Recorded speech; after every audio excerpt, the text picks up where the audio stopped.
الرحمن الرحیم. السلام علیکم students and good morning. Hopefully you are fine. میں آپ کی پاکستان اسٹڈیز کی ٹیچر ہوں اور آج جو ہم نے ٹاپک پڑھنا ہے وہ ہے آرگنز آف یونائٹڈ نیشنز یا پھر اقوام متحدہ کے ادارے. اقوام متحدہ کے ادارے کون کون سے ہیں؟ آپ کی کتاب کے صفحہ نمبر 56 پہ اور 57 اور 58 پہ ان 3 صفحات پہ یہ ٹاپک دیا گیا ہے. تو آپ نے اپنی کتاب کو ساتھ ساتھ کھول کے ان سارے ٹاپکس کو میرے ساتھ ساتھ پڑھنا ہے. ٹھیک ہے. تو سب سے پہلا اقوام متحدہ کا ادارہ یا آرگن کون سا ہے؟ General assembly. جنرل اسمبلی کا کیا کام ہوتا ہے؟ اقوام متحدہ یا یونائٹڈ نیشن میں یہ سب سے بڑا ادارہ ہے اور اس میں جو رکن ممالک ہیں وہ سب اس کے اجلاس میں شرکت کرتے ہیں، شریک ہوتے ہیں، اور اس کا جو اجلاس ہوتا ہے وہ ہر سال ستمبر میں منعقد ہوتا ہے. اور سلامتی کونسل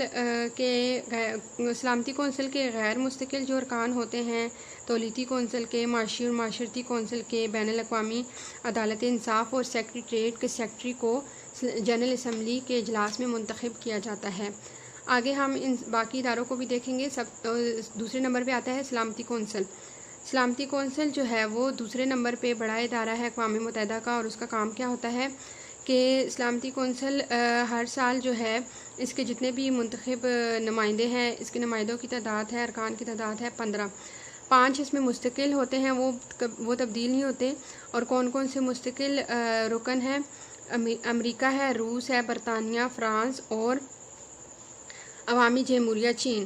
یہ 5 جو ہے نا، یہ ممالک اس کے مستقل رکن ہیں. اور اس کے ساتھ ساتھ جو باقی 10 رکن ہیں ان کو مختلف ٹائم میں چینج کیا جاتا ہے. 1 سال کے بعد، 2 سال کے بعد ان کی ووٹنگ ہوتی ہے اور وہ چینج ہوتے رہتے ہیں. آگے اگر دیکھیں ہم تو اس کا جو اجلاس ہوتا ہے وہ ہر ماہ ان کا اجلاس ہوتا ہے، اور ان کے جو غیر مستقل رکن ہیں ان کو ہر ماہ منتخب کیا جاتا ہے. اور اس کے ساتھ ساتھ اس کے جو باقی کوئی فیصلہ ہوتا ہے کسی ملک کا، کسی ریاست کا، تو اس میں جو 9 رکن ہیں ان کی ووٹنگ ہونا یا ان کا اس چیز پہ، اس فیصلے پہ متفق ہونا ضروری ہوتا ہے. اور 9 میں سے 5 جو مستقل رکن ہیں وہ ہیں، اور باقی جو ہے 4 دوسرے غیر مستقل ارکان ہیں، ان کا اس چیز پہ، اس فیصلے پہ متفق ہونا ضروری ہے. تبھی اس فیصلے کا کوئی بھی اگر مسئلہ ہے تو اس کا فیصلہ جو ہے وہ حتمی قرار ہوتا ہے. آگے ہے تولیتی کونسل.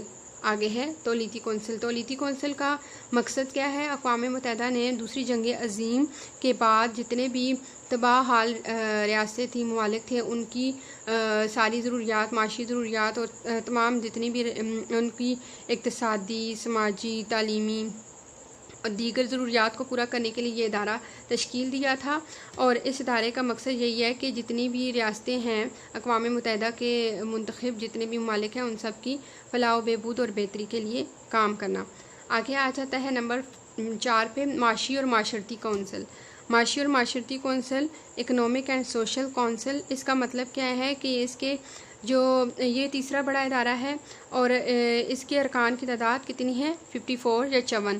اور ان میں سے جو ہے ہر سال 3 سال کے بعد جو ہے 1/3 یا ایک رکن جو ہے وہ 3 میں سے ایک رکن ریٹائر کر دیا جاتا ہے اور اس کی جگہ نئے ارکان کو منتخب کیا جاتا ہے. ٹھیک ہے. معاشی اور معاشرتی جو کونسل ہے اس کا مقصد بھی یہی ہے کہ وہ جتنی بھی ریاستیں ہیں، جتنے بھی ممالک ہیں، ان کی معاشرتی اور معاشی فلاح و بہبود اور تحفظات کی بہتری سوچنا. ٹھیک ہے.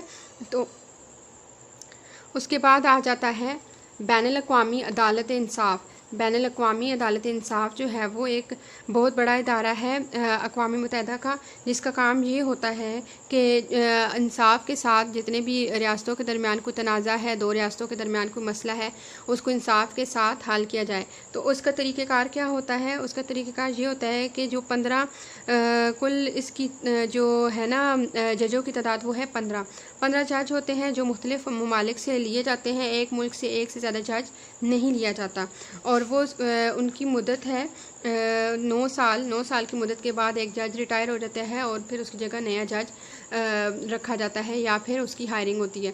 لاسٹ ہے سیکریٹریٹ. سیکریٹریٹ کا جو ہے نا یہ اقوام متحدہ کا ریکارڈ رکھنے والا ادارہ ہے، جس میں کہ جتنی خط و کتابت جتنے ریکارڈنگ والا کام ہوتا ہے وہ اس میں ہوتا ہے، اور اس کا جو سربراہ ہوتا ہے وہ ہوتا ہے سیکٹری، اور سیکٹری کا چناؤ بھی جنرل اسمبلی میں کیا جاتا ہے۔ جنرل اسمبلی کا جب اجلاس ہوتا ہے تو اس میں اس کے سیکٹری جنرل کا بھی انتخاب کیا جاتا ہے۔ تو ہوپ فلی اسٹوڈنٹس آپ کو یہ سمجھ آ گیا ہوگا ٹاپک۔ اگر آپ کو کوئی پرابلم ہوتا ہے، کوئی ڈیفیکلٹی ہوتی ہے تو آپ مجھ سے گوگل کلاس روم میں پوچھ سکتے ہیں، اور یہ ٹاپک اتنا ڈیفیکلٹ نہیں ہے، آپ کو ایزیلی سمجھ آ جائے گا۔ آپ نے سمجھنے کے بعد اس کا جو کویسچن کا آنسر بنتا ہے اس کو پریپیئر کر کے اپنی نوٹ بک پہ لکھنا ہے۔ Thank you for watching this video and اللہ حافظ۔